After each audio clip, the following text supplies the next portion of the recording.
हाँ तो दोस्तों इस वीडियो के अंदर हम प्रोटीन ई गवर्नमेंट टेक के आईपीओ के बारे में बात करेंगे और जानेंगे कि इस आईपीओ के अंदर आपको कितना लिस्टिंग गेन मिल सकता है और आपको इस आईपीओ के अंदर अप्लाई करना चाहिए या नहीं। चलिए शुरू करते हैं।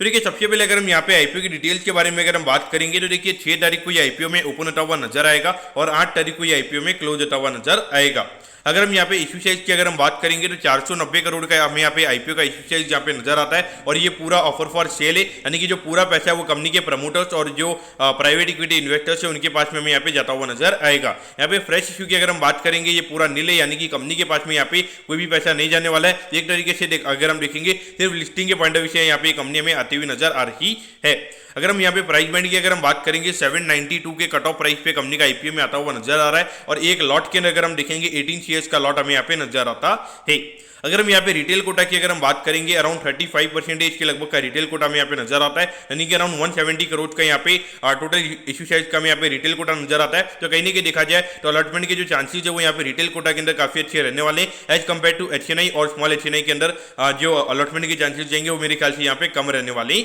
हैं।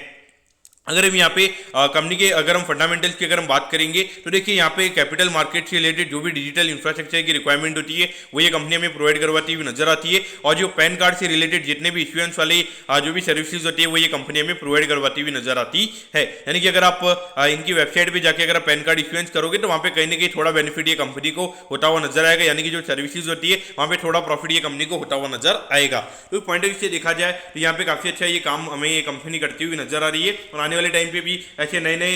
जो कुछ लॉन्चेज होंगे वो ये कंपनी में करती हुई नजर आएगी। तो पॉइंट ऑफ व्यू देखा जाए ऑल ओवर अगर हम देखेंगे फंडामेंटल ठीक ठाक हमें यहाँ पे नजर आते हैं। अगर हम कंपनी के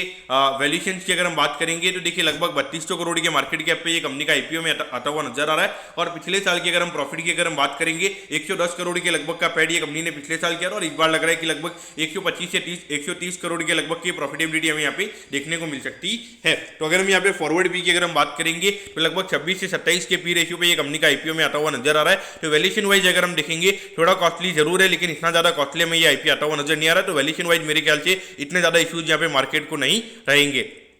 और उसके अलावा अगर हम यहाँ पे बात करेंगे तो यहाँ पे जो ईएसएफ स्मॉल फाइनेंस बैंक का जो आईपीओ भी हमें 3 तारीख को ओपन होता हुआ नजर आएगा तो वो 7 तारीख को वो आईपीओ में क्लोज होता हुआ नजर आएगा। यानी कि अगर कोई अगर उसमें अप्लाई कर रहा हो, किसी के पास अगर लिमिटेड फंड है तो वो ये आईपीओ के अंदर अप्लाई नहीं कर पाएंगे। तो वो भी आपको यहाँ पे माइंड में फोकस रखना चाहिए। अगर आपकी दोनों में से कोई एक प्रायोरिटी है तो वहाँ पर आपका फोकस यहाँ पे ज्यादा रहना चाहिए। तो मेरे ख्याल से अगर आप मेरे से पूछोगे कि यहाँ पे दोनों आईपीओ में से कौन से आईपीओ में अप्लाई करना चाहिए तो कि कहाँ पे ज्यादा लिस्टिंग इनका आपको लग रहा है, मुझे लगता है कि दोनों आईपीओ अगर हम देखेंगे ठीक ठाक कंपनी हमें यहाँ पे नजर आती है। कोई ज्यादा एक्स्ट्राऑर्डिनरी कंपनी मुझे दोनों यहाँ पे अच्छी एक्स्ट्राऑर्डिनरी नहीं लगती। एक्स्ट्राऑर्डिनरी मतलब यहाँ पे कि 100% के प्रीमियम पे कोई कंपनी में यहाँ पे लिस्ट होती हुई नजर आएगी, ऐसा मुझे यहाँ पे बिल्कुल भी नहीं लगता है। मुझे लगता है कि एक नॉर्मल जो 15-20% के लगभग का प्रीमियम होता है उसके लगभग ये दोनों आईपीओ में खुलते हुए नजर आएंगे। तो पॉइंट ऑफ व्यू से मेरे ख्याल से अगर आपको दोनों में से किस में भी अप्लाई कर सकते हो, मुझे लगता है कि अगर मार्केट नॉर्मल रहेगा जो दोनों आईपीओ में यहाँ पे लगभग 15 से 20% के प्रीमियम पे खुलते हुए नजर आएंगे। और अगर मार्केट में अगर अभी अनसर्टेनिटी वैसे भी ज्यादा बनी हुई है तो उससे ज्यादा की एक्सपेक्टेशन आपकी वैसे भी नहीं होनी चाहिए। लेकिन अगर हम दोनों आईपीओ की अगर हम बात करेंगे, दोनों आईपीओ छोटे इश्यू साइज है तो मेरे ख्याल से नेगेटिव लिस्टिंग के चांसेस थोड़े यहाँ पे कम रहेंगे, लेकिन फिर भी आपने यहाँ पे थोड़ा कॉशियस यहाँ पे रहकर चलना चाहिए। तो दोस्तों मैं होप करता हूँ कि प्रोटीन ई गवर्नमेंट टेक के आईपीओ के बारे में आपको सब कुछ समझ में आ गया होगा। अगर आपकी कोई भी क्वेरीज है आप कमेंट कीजिए, मैं जरूर आपके कमेंट पर रिप्लाई करूंगा। ओके दोस्तों, thank you, have a nice day.